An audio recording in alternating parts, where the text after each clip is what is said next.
speaking of players who express themselves with a lot of freedom, you've got Rinku Singh and Jitesh Sharma, who performed well in the recent series that took place against Australia.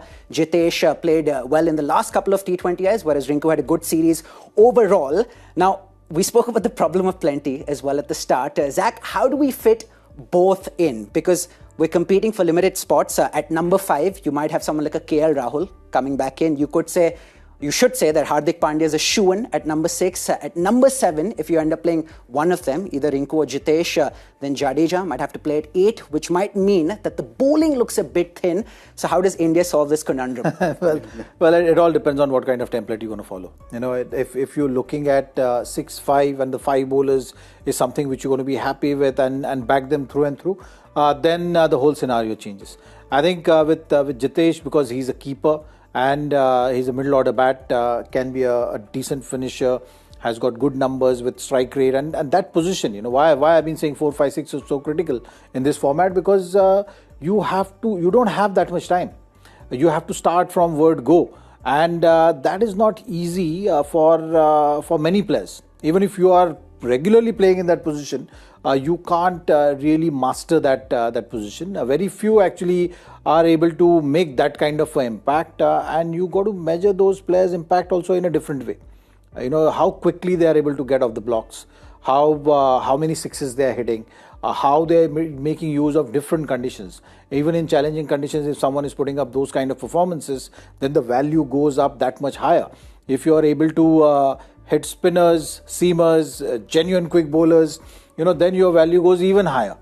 So I think, you know, that those are the parameters which one has to judge all these players who are batting in that position.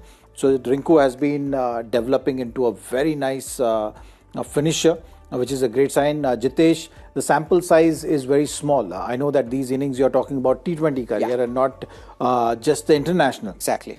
His journey in international is just started, and if he's showing those kind of signs, then it's up to the selectors how they want to look at that situation. You know, whether you want to give weightage to the experience, then the other names will come in. Then, you know, the KLs and all these other guys will also be considered. But if you're just looking at that fearless approach and something which is not going to cloud your thinking too much, or you put that role and responsibility on KL as well and say that, okay, you know, these are the numbers which we are looking at, that this is the strike rate and stuff.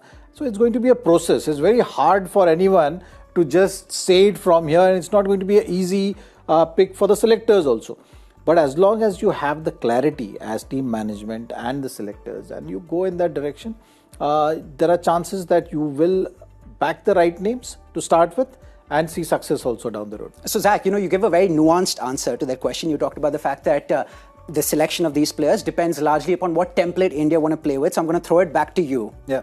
What template do you want to see India play with? That's a very difficult one to judge. I think it all depends on first who's captaining the side and then who's coaching the side. I think it comes down to that first. That is once we get the surety of that, only those guys can decide the way the Indian team wants to play, because the numbers and the names which we've seen here, I mean, as we've been saying it for time and again, there is no shortage of talent or skill in Indian players right now. So it comes down to whether you want to back form, whether you want to back the certain way of playing, or whether you want to back the experience. So I think that's something which team management has to come back and decide. Till last World Cup, we've always felt that India was falling slightly behind the way world cricket was going. So that is something Rohit Sharma did address, and he used it in 50 overs World Cup and was fairly successful with that. So I would definitely like to play that fearless kind of approach. But that also changes with the situation, the conditions of the pitch, whether, when we are playing a World Cup in West Indies and USA, you don't know how, what kind of wickets to expect. There could be a slow wicket where you might need an anchor at number 3. So all sort of things will, equations will come into play.